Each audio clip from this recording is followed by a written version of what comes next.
Okay, let's talk about making a change. You have something in your head already when I say that, making a change. You already know there's something you want to change. Maybe it's your job, maybe it's your living situation, maybe it's your morning habit, your nighttime habit, your diet, your exercise routine or non routine. Whatever it is, you want to change. You want to go from A to B, and you haven't yet. Yet. I said yet. Because you can, you will. You want to. This is something that we can do. So let's talk about some of those barriers, right? Like, why haven't you done it yet? One thing that comes up a lot is that it's hard to change and it's easy to stay the same. It is easy to get up and do your same routine. That's basically why it's a routine. Or go to bed doing your same routine. It's easy to live in the same place. It's easy to have the same job. You know that job. You get the ins and outs, so it's comfortable. Comfortable. Huge. We want to be comfortable. Comfortable is, well, it's comfortable. It's where we want to stay. It's cozy. We can relax. We can exhale until we can't. So, hence, you want to change. So, it's going to be hard. I'll tell you right now, any change that you want to make is not going to be comfortable. It's the opposite of that. And it doesn't have to be like that forever. It could be like that for a few days. It could be like that for a few weeks. It could be like that. It could be like that for a while. But that has to be okay. Because for change to happen, you've got to get uncomfortable. Another reason you might not be changing is because you don't know what to do. And that, I'm calling your bluff. We have at our fingertips so many resources.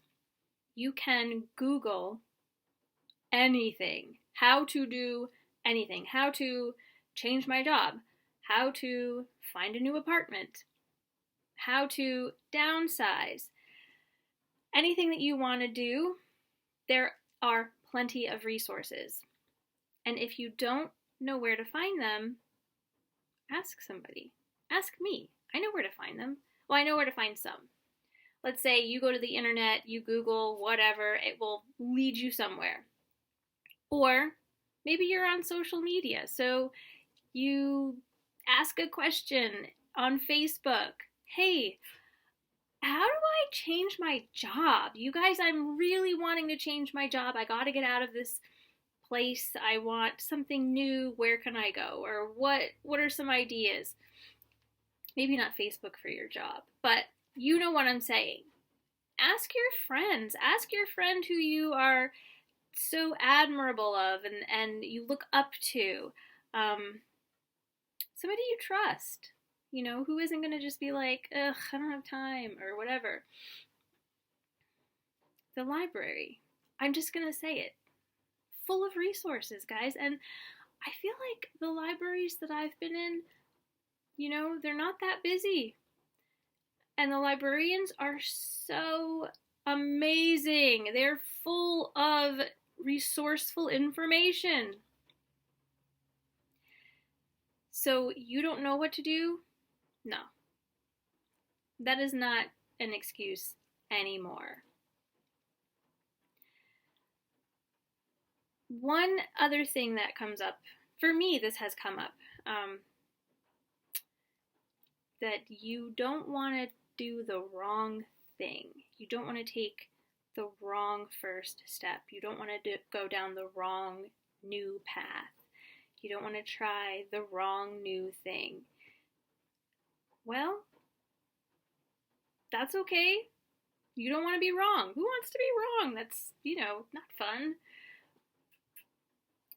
But here's the other thing about that. Being wrong is where we learn a lot. Like when we fail, when we make a mistake, we tend to learn a lot more about ourselves, about the process. Because I guess like those lessons really hit us deep, so we learn. You could do everything right and skate through and always choose the right option and all of that. And do you grow? I don't know, maybe. Maybe it's not as exciting though. That's what I'm thinking. I mean, I've done a lot of things wrong, so, and my life's been colorful. So, you might do it wrong. You might not. You might choose the wrong first step, but then you'll have different options for your second step, and you can always choose a different one then. You can choose the right one. You might choose the right one for your second step. I'm saying that first step, that path that you take, there's no way to know until you take it. It might be wrong, but trust yourself to know that and to learn quickly or at all and do what we call course correct. You take a step this way and it's like, oh, that is not right. So your next step, go this way. Or completely hop the track and go over here. Try this. It can get tricky, of course, because it's going to be uncomfortable. So how do you know if it's right or wrong? That might be a whole other video. But you've got to learn to trust yourself. And we can go over that too. In fact, maybe that's the next video. So there you go. It's going to be uncomfortable. You know you can find the answers of how to do the next thing or how to change or how to whatever you want to do. And that first step, you're not going to know if it's right or wrong until you do it. So let's get to work.